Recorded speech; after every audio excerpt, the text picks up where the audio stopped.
हमारे पास 10-10 बीघे ज़मीन थी उस वक्त। तो 5-6 बीघे ज़मीन तो माता जी को पढ़ाने में बिक गई, 5 बची। तो जब मैं बड़ा हुआ, बाहर निकला, बाहर पढ़ने के लिए मैं दिल्ली आया, पैसे तो थे नहीं घर में। तो ये हुआ कि भाई अब क्या करें। माता जी ने कहा कि ज़मीन बेच दो। तो जिनको हमने अपनी ज़मीन बेची थी, मैंने उनसे पूछा कितना पैसा लोगे। जितना तुम सोच सकते हो उसका डबल दूंगा, ज़मीन वापस कर। मैं सैफिन को बुलाऊंगा, लेकिन सैफिन को बुलाने से पहले मैं आपको एक और बात बताना चाहता हूँ। मैं आज जब कल पूना पहुँचा तो मेरे 2 स्टूडेंट हैं महाराष्ट्र कैडर में। एक वरुणश, उसका भी इन्हीं के बैच में सिलेक्शन हुआ। तो उसने मुझसे कहा सर आपने मुझे नहीं बुलाया। एक आईएएस है, उन्होंने कहा कि सर ये तो बेईमानी है सर। और दोनों लोग आए हैं पर यहाँ नहीं आए, भाई ऑफिसर हैं तो प्रोटोकॉल नहीं आ सकते। तो बोले आपने सैफिन को ही क्यों बुलाया।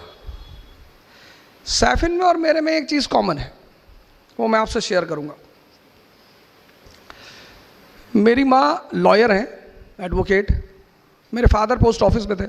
हम बड़ी लोअर मिडिल क्लास से थे। तो मेरे पिताजी ने मेरी माता जी को पढ़ाया। हमारे पास 10-10 बीघे ज़मीन थी उस वक्त।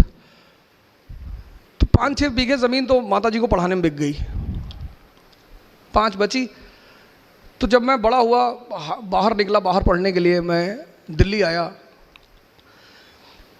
फिर और पड़ोसी की ज़रूरत पड़ी। मेरी बहन वो भी आई दिल्ली पढ़ने के लिए, पैसे तो थे नहीं घर में।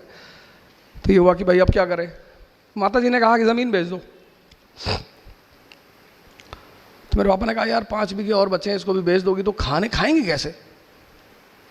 अबे उन्होंने कहा बेच दो यार, लड़का हमारा अरबों डॉलर का, बेच दो। तो कुछ भगवान की वो थी कि मैं सुन रहा था उन दोनों आदमी की बातें। बेच दिया साहब ज़मीन। हम तो चले आए, पढ़ते रहे। तो जब मेरा आईएएस के लास्ट अटेम्प्ट में मेंस नहीं हुआ तो मेरी स्थिति एकदम, मतलब मैं उसे बयां ही नहीं कर सकता, उस पर मैं जाना ही नहीं चाहूँगा। 7 महीने बड़ी अजीब सी स्थिति में रहे, क्योंकि हम जो मिडिल क्लास के लोग हैं ना, उनके लिए ये सब तैयारी नहीं है। हमें नौकरी नहीं चाहिए, हमें जगह बनानी है। और सर अगर आपको लगता है कि ज़िंदगी में लड़ाई नहीं करनी पड़ेगी तो आप गलतफहमी में जी रहे हैं सर। लड़ना है सर, ज़िंदगी का मतलब लड़ना। अब आप डिसाइड करो कि कहाँ। चपरासी बन गए सरकारी एसबीआई में, कितनी सैलरी, 25,000। आप सोच के देखो, अगर आप में से बहुत सारे लोग होंगे जिनका महीने का खर्चा 15,000 रुपया होगा, आपका अपना। और अगर आपके घर में 3 भाई बहन हैं तो 45-50 हज़ार तो आप ही लोग खर्चा करते हो। आप सोच को देखो, अगर आपको 25,000 सैलरी मिली तो आपका घर कैसे चलेगा। वो लड़ाई नहीं है। आपका तो भाई साहब पढ़ाई करने में बड़ा लड़ाई करना पड़ता है। सर जिंदगी का मतलब लड़ाई है सर, लेकिन कैसे, हंस हंस के। आपने किसी को चाटा मारा, हंस रहे कि भाई साहब मजा आ रहा है, एक मार दूं भाई साहब। गुस्से में नहीं मारना है। जिंदगी मतलब लड़ाई, और लड़ाई मतलब हंस हंस के लड़ना, तभी जीतोगे। फिर मैं वापस आया।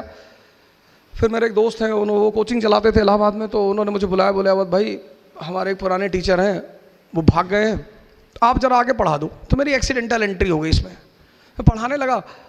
तो पहले दिन मैं गया पढ़ाने, तो करीब 50-50 लड़के थे, तो उसमें आधे से ज़्यादा चले गए। मैंने कहा ये क्या हो गया यार। मेरा दोस्त भी बड़ा नाराज हुआ कि क्या पढ़ा दिए यार, सब लड़के भाग गए। फिर मेरे एक सीनियर थे, मैंने कहा यार पढ़ाया तो मैंने बहुत। बोले यही गड़बड़ कर गए, ज़्यादा नहीं पढ़ाना, थोड़ा थोड़ा पढ़ाओ। ये पढ़े लिखे लोग हैं बड़े, इनको बता दो करना क्या है, इनको स्पून फीडिंग मत करो। फिर मैं पढ़ाने लगा।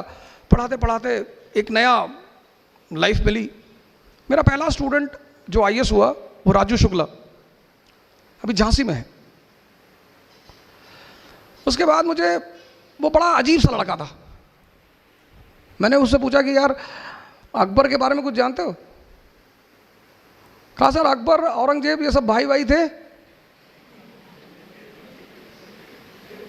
तो मैंने कहा यार इससे काम, अभी झांसी में है, मैं अगली बार लेकर आऊंगा, भगवान ने चाहा तो, मालिक ने चाहा मैं उसे लेकर आऊँ, मैं उसमें उससे भी मिलाऊंगा कि देखो ऐसे लोग।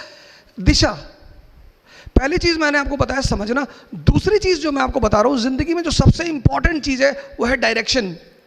जीत कोई भी सकता है। दुर्योधन की तरफ से महाभारत के युद्ध में कौन खड़ा है? द्रोणाचार्य, प्रोफेसर। स्टूडेंट भी हार गया और टीचर भी हार गया और दोनों मारे गए। लेकिन अर्जुन की तरफ से खड़ा हुआ कृष्ण, वो कोच है। इस फर्क को समझिएगा। कोच का काम है दिशा देना। दुनिया के जितने धर्म हैं, इस्लाम, हिंदुइज्म, जिसने, सबने गुरु को बड़ा सम्मान दिया है, बहुत। मैं कश्मीर जाता हूं, मुस्लिम डोमिनेटेड एरिया है, लेकिन इतना वो सब सम्मान वहां पे करते हैं लोग। कहते हैं सर बड़ी इज्जत दी गई है गुरु को, इसीलिए वो दिशा दिखाता है। दिशा पहली चीज आपको समझ डेवलप करनी है। दूसरी चीज, किसी भी फील्ड में जा रहे हैं ना, उसका डायरेक्शन पता करिए।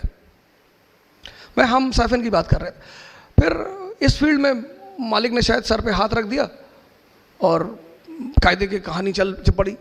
फिर मैंने कई सारी कोचिंग पढ़ा है, मैं बाद में वाजीराम में आ गया। वाजीराम में 20-20 हज़ार लड़के, और हमारा बॉस बड़ा अच्छा है, वो हमें लिफाफे में पैसा नहीं देता, बोरे में देता है। कहता बोरा ले आओ और भर लो। तो मैं अपने घर गया, तो जिनको हमने अपनी ज़मीन बेची थी, मैंने उनसे पूछा कितना पैसा लोगे? जितना तुम सोच सकते हो उसका डबल दूंगा, जमीन वापस कर दो। उसने कहा कि 20 लाख की है। मैंने कहा 40 ले लो, पर मेरे नाम पे कर दो। हमारे माँ बाप मतलब भगवान।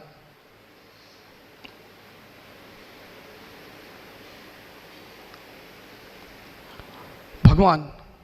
सैफिन आए, अम्मी इनकी नहीं आई किसी कारण से, मैंने बुलवाया ज़बरदस्ती, क्योंकि जब मैं पहली बार इनकी वीडियो देखा तो मुझे लगा यार मेरी माँ है ये। ऐसे उन्होंने भी स्ट्रगल किया, और आज उसने मतलब ऐसे मुकाम पे बिठा दिया कि आपका जो सबसे बड़ा जिम्मेदारी है दुनिया, और कोई जिम्मेदारी है ही नहीं, बाकी अपने आप चलेगी। वह जिम्मेदारी ये है कि आपके माँ बाप आप पर फख्र करें। मैं अभी बुलाऊंगा माँ बाप दोनों लोगों को, ये बात अपनी जिंदगी में रखिए। फख्र किसी भी बात पर, किसी भी बात पर, कि मेरे बेटे ने हिंदुस्तान पे कब्जा कर लिया। समझिए, दिशा देखिए, दिशा। मेरे एक दोस्त हैं दानिश फिरोज शमसी, कहते हैं मैं नमाज कभी छोड़ता नहीं, मालिक मेरी सुनता नहीं। तू नमाज कभी पढ़ता नहीं, तेरी इतनी सुनता है। मुझे कहते हो। मैंने कहा पता क्यों सुनता है? क्योंकि अगर मैं एक ब्रेड भी खाता हूं ना सड़क पे खड़े होके, तो मैं उसको शुक्रिया कहता हूं कि तेरी मर्जी से खा रहा हूं। मालिक की सबसे बड़ी चीज क्या है? शुक्रिया। आईसीयू में जाके देखो, आईसीयू जाना, आईसीयू, कभी आईसीयू जाओ हॉस्पिटल के, वहां लोगों को देखो जो 25-25, 30-30 दिन से लेटे हैं, गाजर का पानी पी रहे हैं। तो जब बिरयानी खाओ तो आईसीयू को याद कर लो, शुक्रिया के भाव पैदा हो जाएंगे, और जैसे ही पैदा होंगे रिजल्ट मिलना शुरू हो जाएगा। दिशा। नमाज पढ़ो, पूजा करो, तैयारी करो, कुछ भी करो, दिशा। अगर दिशा सही नहीं है ना सर, आपको कहीं रिजल्ट नहीं मिलेगा। मालिक ने इतनी बड़ी कायनात बना रखी है, आपके सजदे का थोड़ी भूखा है वो, पर उसे लगता है कि आपको भी, जैसे आप किसी के लिए कुछ करते हो तो आप एक्सपेक्ट करते हो कि ये मुझे कुछ थैंक यू बोलेगा, गिफ्ट देगा। जैसे आप करते हो ऐसे वो भी शायद करता होगा, और आपको कुछ देना ही नहीं, शुक्रिया। यही इसीलिए वो मालिक है, हमें कुछ देना ही नहीं। ऐसा कहकर हम अपने आप को बचाते भी है, ये भी एक फायदा है हमारा कि हमें कुछ देना ही नहीं, देना तो घर पड़ता ही है। समझ और दिशा।